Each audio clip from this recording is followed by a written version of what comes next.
Hello, everyone, and welcome. My name is Ava Thompson, and the story I'm about to tell you is one I kept locked inside for years because the truth was too ugly, too raw, and too dangerous to speak out loud. If you're watching this right now, drop a comment and tell me where you're tuning in from. I want to know who's sitting with me through this. And before we go any further, if this kind of real-life revenge story hits you in the chest the way it still hits me, hit that subscribe button and turn on the bell notification so you don't miss what comes next. Trust me, you're going to want to stay until the end. I was 14 the day the refrigerator stopped belonging to me. Not metaphorically, literally. My parents, Daniel and Margaret Thompson, looked me in the eyes at the kitchen table and said the free ride was over. Food, clothing, school supplies, none of it was their problem anymore. I still remember the exact words my mother used, spoken in that calm, surgical voice she reserved for delivering sentences. "You're old enough to contribute, Ava. We're not a charity." My father nodded like a judge confirming a verdict. They had just refinanced the house, bought a new truck, and booked a week in the Bahamas. The money that used to keep me fed was now paying for their vacation photos. I started working the next morning. The diner 2 blocks from school needed a dishwasher. The owner, a tired woman named Rosa, hired me on the spot when she saw how desperately I scrubbed the sink during the trial shift. I got paid in cash at the end of every night, $37 if the tips were decent, $22 if they weren't. I hid the bills in a sock under my mattress because I already knew my parents would take them if they found out. After the diner, I walked to the grocery store and stocked shelves until 11. On weekends, I cleaned houses for people who never looked me in the eye. I learned how to stretch a single can of tuna across 3 days. I learned which teachers left extra pencils in the lost and found box. I learned how to wash my only 2 pairs of jeans in the school bathroom sink so no one would smell the grease from the diner on me. By 15, I was holding 4 jobs: the diner, the grocery store, weekend house cleaning, and late-night data entry for a shady online company that paid in gift cards I could trade for actual money. Sleep became a luxury I rationed like everything else. I fell asleep in class so often that one teacher thought I was on drugs. I wasn't. I was just empty. My parents never asked how I was managing. They simply stopped buying groceries that weren't theirs. If I left a carton of milk in the fridge, it disappeared by morning. If I bought a new notebook, it was borrowed and never returned. When winter came and my only coat had holes in both elbows, my mother told me to layer up or get a better job. The day I turned 16, they escalated. My father walked into my room while I was counting the cash I'd earned that week and said, "You're 16 now. Adults pay rent. $200 a month or find somewhere else to sleep.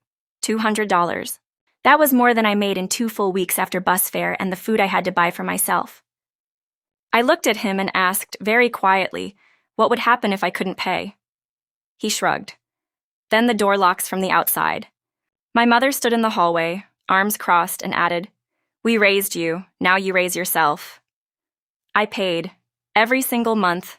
I worked harder, slept less, and still somehow kept a 3.8 GPA, because I refused to let them take my future the way they had taken everything else. I applied for every scholarship I could find. I lied on forms and said my parents contributed $0 to my education because by then it was the truth. When I was accepted to a state university 3 hours away with a full academic scholarship plus work study, I thought I had finally escaped. I was wrong. The summer before college, they called a family meeting. There was no family left, just the 3 of us and the cold arithmetic of their greed. My father slid a piece of paper across the table. It was a contract. They wanted me to sign over half of every paycheck I would earn in college, plus a percentage of any future income, in exchange for them allowing me to keep my childhood bedroom as a mailing address and storage space. When I refused, my mother smiled the same smile she had used the day they stopped feeding me. "Then pack your things. You're not welcome here anymore." I left that night with 2 trash bags and the clothes on my back. Rosa from the diner let me sleep on her couch for 3 weeks until I could move into the dorms early. I never went back to that house. Not for holidays, not for birthdays. Not when my grandmother died and they expected me to show up looking grateful. I built a life from nothing. Graduated with honors, landed a job in finance, bought my own apartment, and eventually started the consulting firm that made me more money in 1 year than my parents had seen in a decade. But money was never the point. The point was the debt they still thought I owed them. 2 years ago, my father called. His voice was smaller than I remembered. The house was in foreclosure. The truck had been repossessed. My mother's medical bills from a botched elective surgery had wiped out what little savings they had left. He asked, no, he begged for a loan, just enough to catch up on the mortgage. He promised they would pay me back. He even cried. I listened to every word in complete silence, then said the only sentence that mattered. You stopped feeding me when I was 14. I will never feed you again. I hung up. That should have been the end. It wasn't. Because revenge, real revenge, isn't a single slam door. It's a long, careful, irreversible undoing. I started by buying the note on their mortgage through a shell company I created under a different name. The bank was happy to sell a distressed loan for 60 cents on the dollar. Suddenly, I owned the debt that was crushing them. I let the interest compound. I let the late fees stack. I let the foreclosure notices arrive like clockwork. When they finally realized the new lender was unreachable, when the sheriff's sale was scheduled, I made one more call, not to them, to the local newspaper. An anonymous tip about a couple who had abandoned their minor child to starvation and forced labor while living in relative comfort. The article ran with old yearbook photos of me looking hollow-cheeked beside smiling pictures of my parents on that Bahamas trip. The comments section did the rest. They lost the house. They lost their friends. They lost the carefully curated image of respectable middle-class parents. My mother started leaving voicemails that swung between rage and pleading. My father sent letters that arrived smelling of cheap cologne and desperation. I never answered. Instead, I paid a private investigator to document every place they tried to land. Shelters, relatives' couches, the back of a relative's garage. I made sure the documentation reached every employer they approached. No one wants to hire the people who starved their own daughter. Last month, I received a final letter. It was written in my mother's handwriting, shaky and small. She said they were living in a weekly rate motel.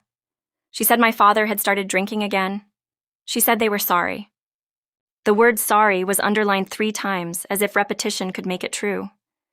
I burned the letter in the sink of my penthouse kitchen and watched the ash swirl down the drain.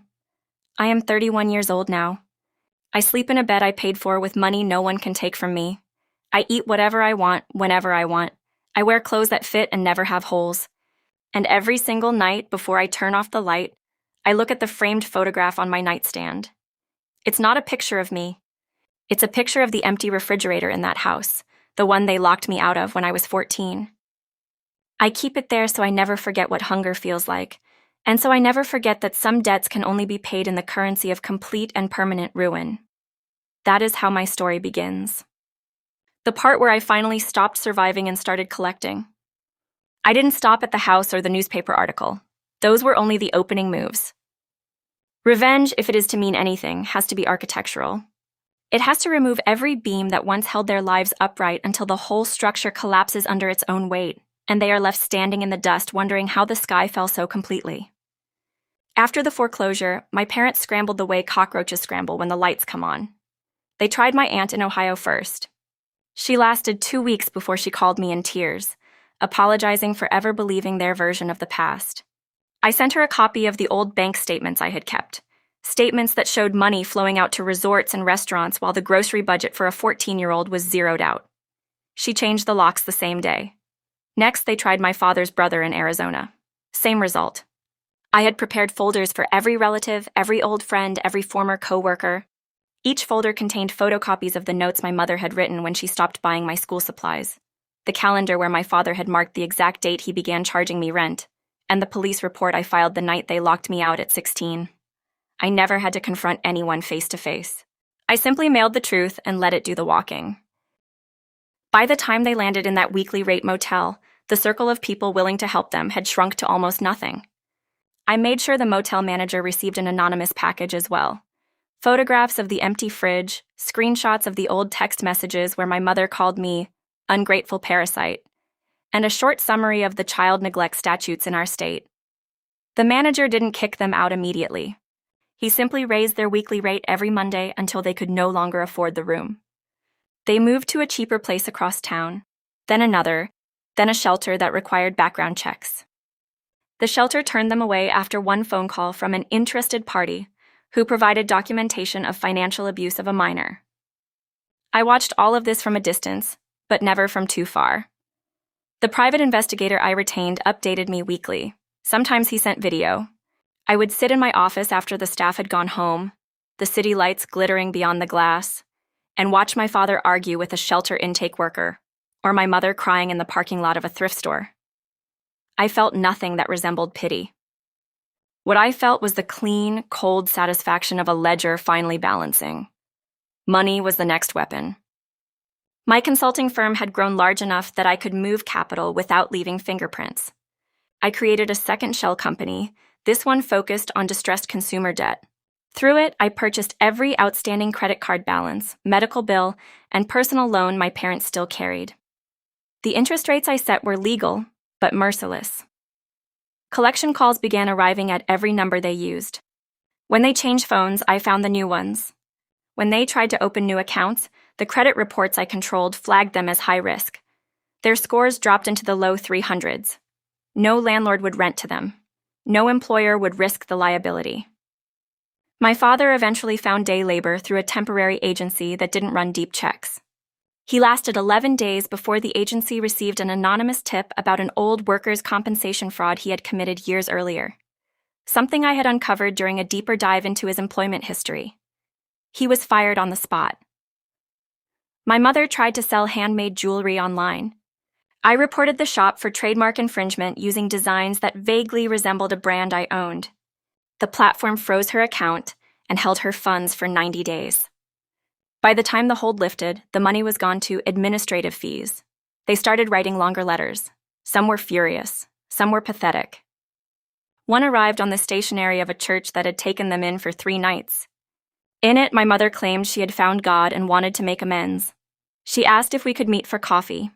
I replied with a single sentence on heavy cream cardstock. The only thing I will ever buy you is a one-way ticket out of my life. I included a bus voucher to a city 4 states away and nothing else. They used it. The investigator confirmed they arrived with 2 suitcases and the clothes on their backs. Within a month, they were sleeping in a vehicle that didn't belong to them. I could have stopped there. Many people would have. The house was gone, the reputation destroyed, the money dried up, the family scattered. But I kept remembering the winter I turned 15, when my only pair of shoes had holes in both soles and the snow soaked through to my socks every morning. I kept remembering the nights I counted calories the way other teenagers counted likes on social media.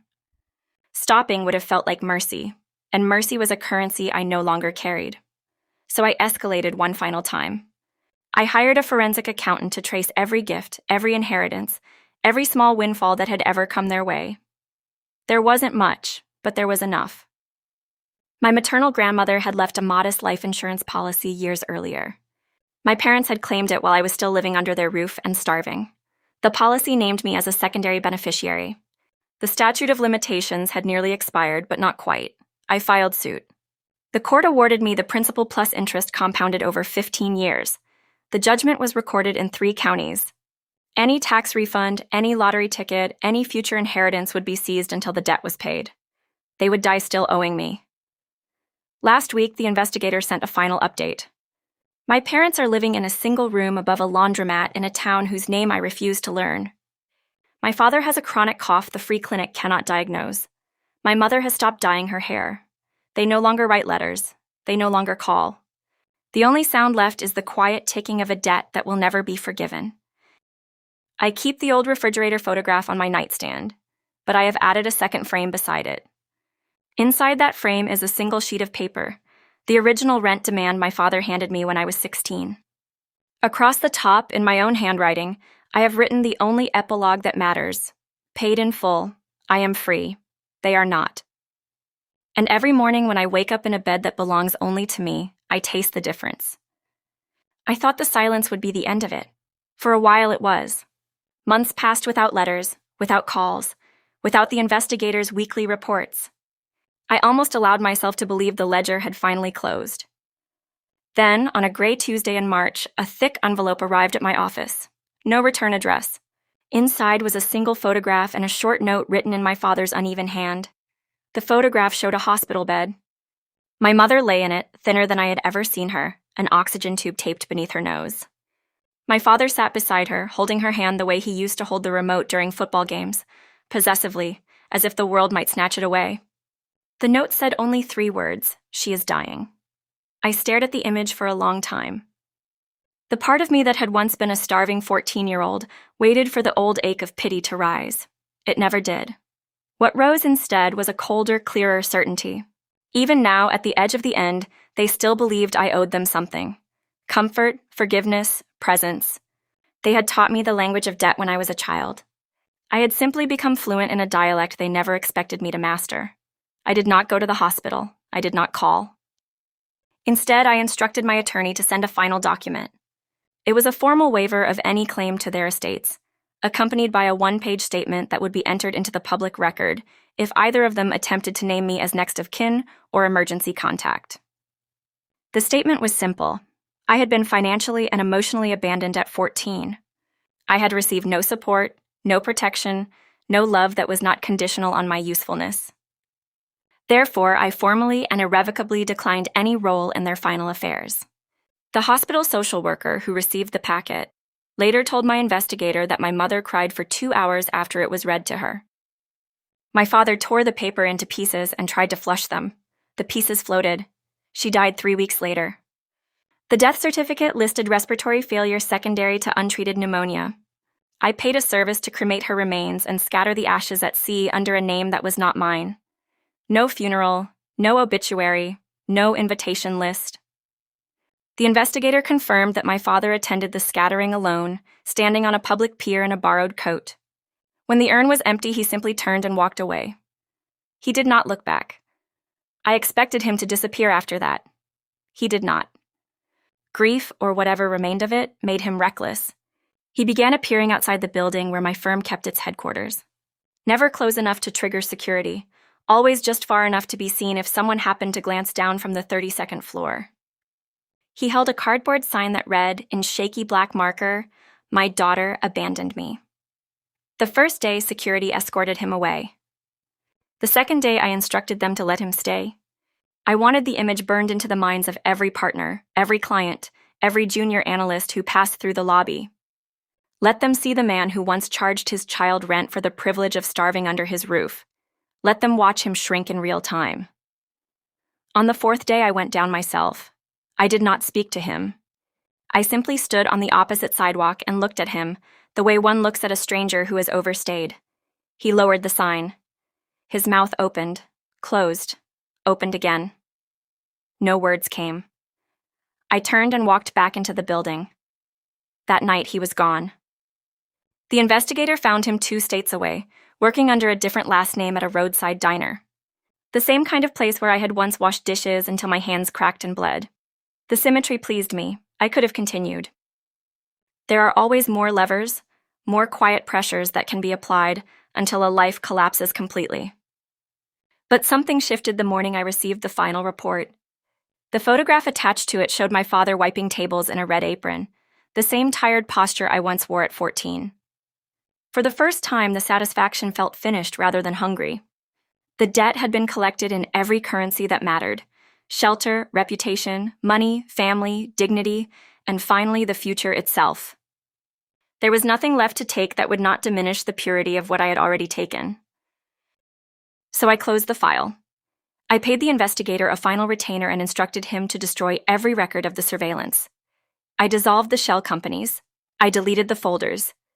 I removed the 2 framed items from my nightstand and locked them in a safe deposit box I visit only once a year, on the anniversary of the day they first refused me food. The rest of the time, the nightstand holds only a lamp and a book I am actually reading. I am 34 now. The consulting firm carries my name on the letterhead and on the side of the building. I sleep in a bed I chose, eat food I buy, wear clothes that fit the life I built from nothing. Some nights, when the city is quiet, I still taste the metallic edge of those early years. The nights I went to bed counting the hours until the diner opened again. The mornings I walked to school with snow melting through the holes in my shoes. The taste no longer burns. It simply reminds me that survival and vengeance are twin skills, and I mastered both. People sometimes ask why I never sought therapy, never wrote a memoir, never turned the story into a cautionary TED Talk. The answer is simple. I did not need to be healed. I needed to be paid. And I was, in full, with interest, compounded daily for 20 years. If you are still watching, if you have followed me through every word of this account, then you already understand the only moral that matters. Some parents teach their children the value of hard work. Mine taught me the value of debt. I simply became a better collector than they ever expected. That is the end of the story. Not because the anger disappeared, but because the account finally balanced to 0. And 0, after a lifetime of negative numbers, is the most beautiful figure I have ever known.